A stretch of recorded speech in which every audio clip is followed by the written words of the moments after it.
On en vient aux délibérations et entrée au secteur de la culture et je laisse à nouveau la parole à Karine Roland. Alors effectivement, une longue série de délibérations.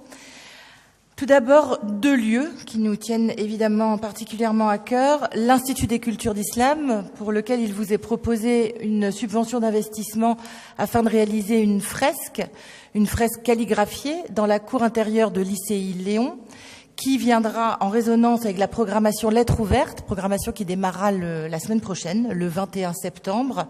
Et bien sûr, il est à prévoir que ça soit une très belle réalisation du même ordre que celle qui a été faite sur la rue Stephenson, à l'angle Stephenson-Doudoville. Autre lieu concerné par les délibérations que nous allons vous proposer, le Théâtre de la Ville. Il s'agit ce soir du financement des activités proposées sur le temps d'activité périscolaire pour l'année scolaire 2017-2018, avec du côté du Théâtre de la Ville, la création et la diffusion de spectacles jeunes publics. Le Théâtre de la Ville est particulièrement engagé sur le temps d'activité périscolaire, travaille avec de nombreuses écoles du 18e et d'ailleurs, avec de nombreux établissements culturels, dont nous concernant le Grand Parquet, mais aussi le Montfort, mais aussi le Théâtre Paris-Villette et bien d'autres.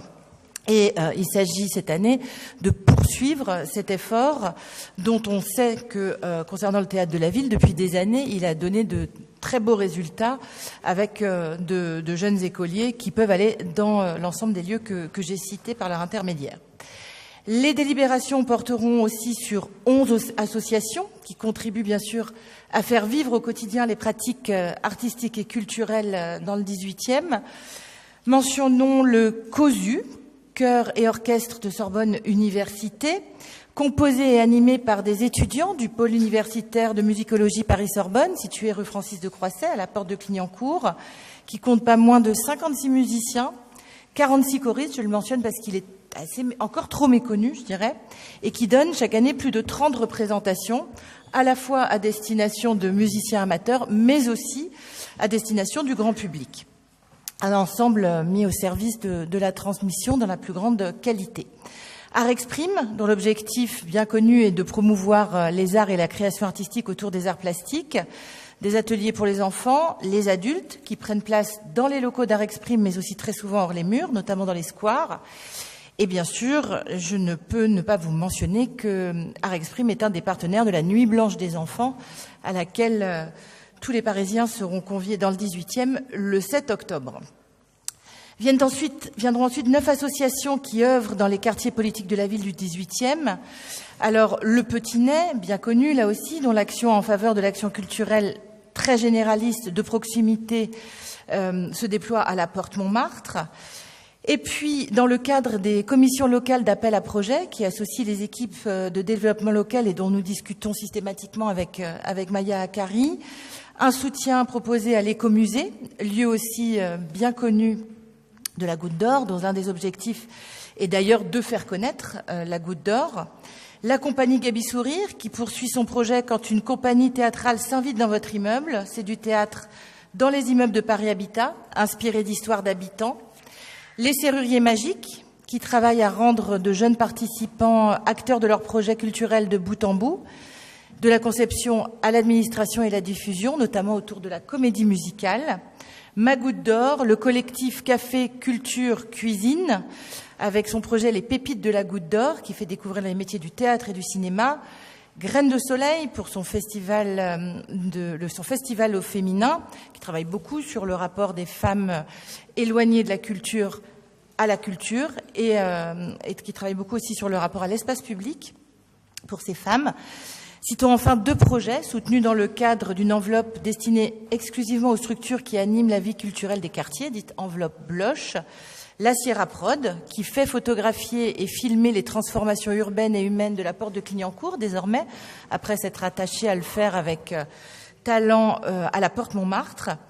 Et la salle Saint-Bruno, pour laquelle une subvention de soutien à la fête de la Goutte d'Or vous sera proposée. 3e série de délibérations pour en finir, elle concerne le conservatoire du 18e arrondissement et ses partenaires. Nous avons souvent eu ici l'occasion d'évoquer la vaste et ambitieuse réforme des conservatoires initiée par Anne Hidalgo et pilotée par Bruno Julliard depuis 2015.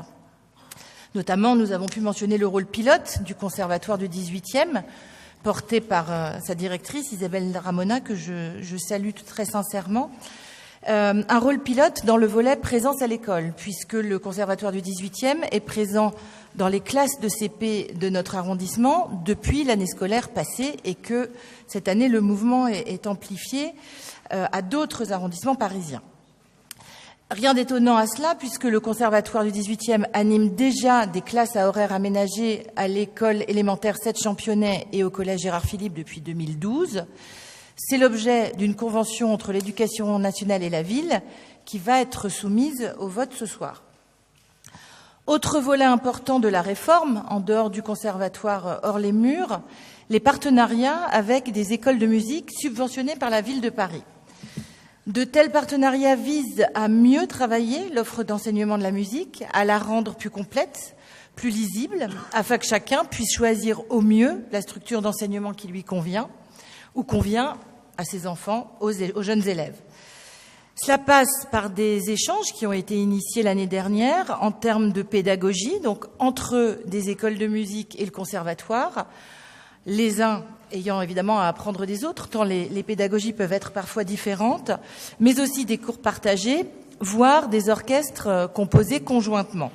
Le 18e démarre sur cet axe-là, et le conservatoire a souhaité travailler sur ce type de synergie avec deux structures, l'atelier musical des Trois Tambours et l'atelier musical Paris-Seine. L'un comme l'autre, proposant d'ores et déjà des cours d'apprentissage d'instruments, des cours individuels et de plus en plus de pratiques collectives. Ces deux structures sont connues, reconnues, soutenues par la ville. L'une, les Trois Tambours, rassemble près de 300 élèves chaque année.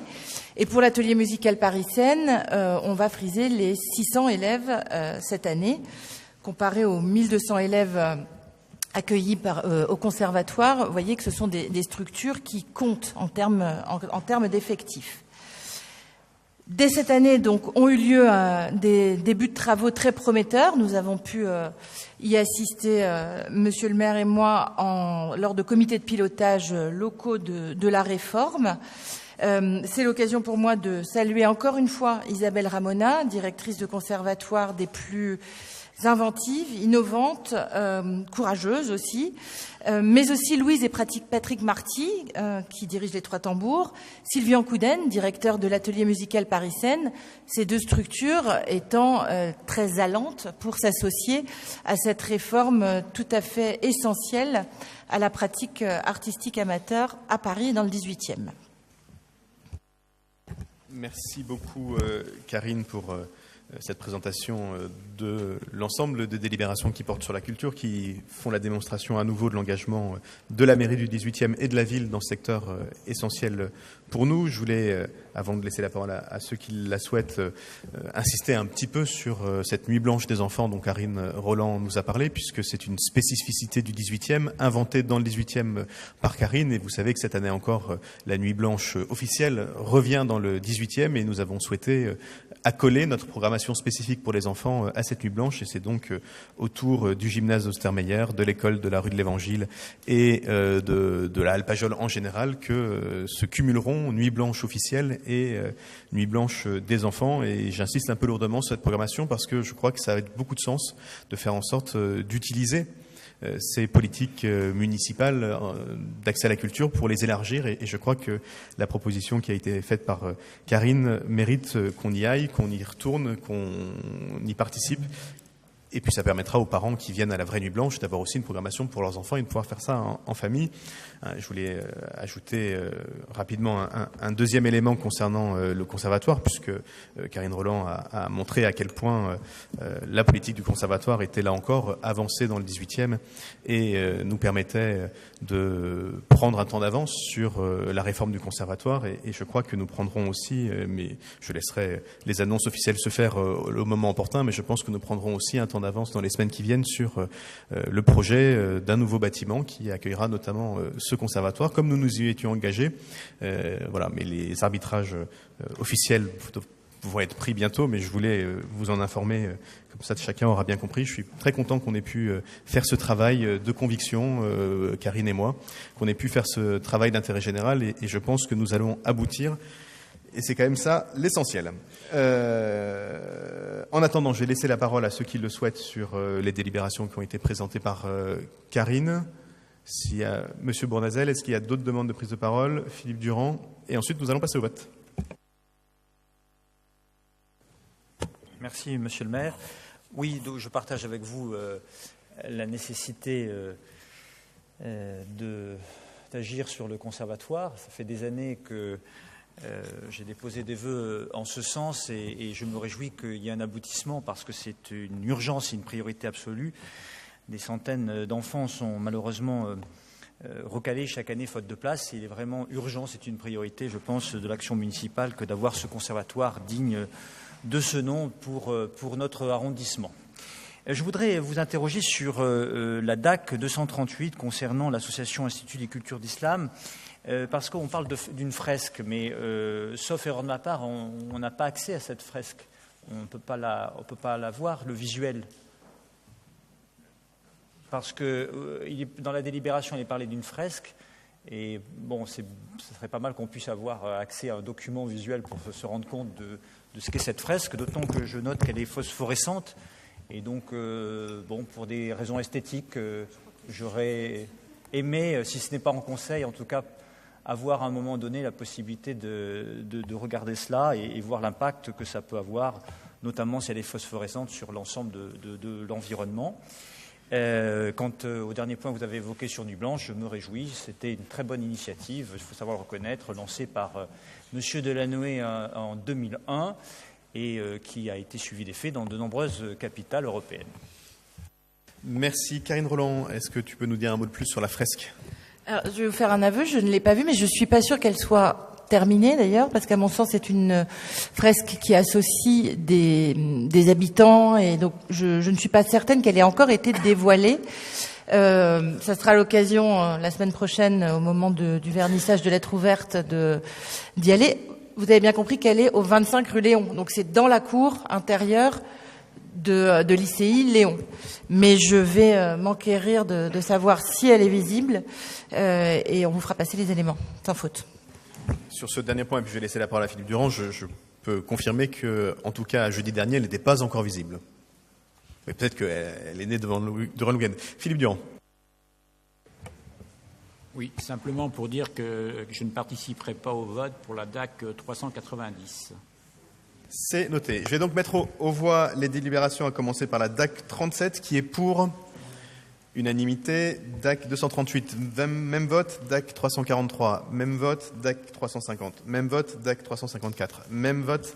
DAC 356, même vote. DAC 390, donc on a bien noté la non-participation au vote de Philippe Durand. Pour le reste, même vote. DAC 789, même vote. DAC 814, même vote. DAC 818, même vote. Et DAC 823, même vote. Je vous en remercie et merci beaucoup à Karine Roland pour cette présentation.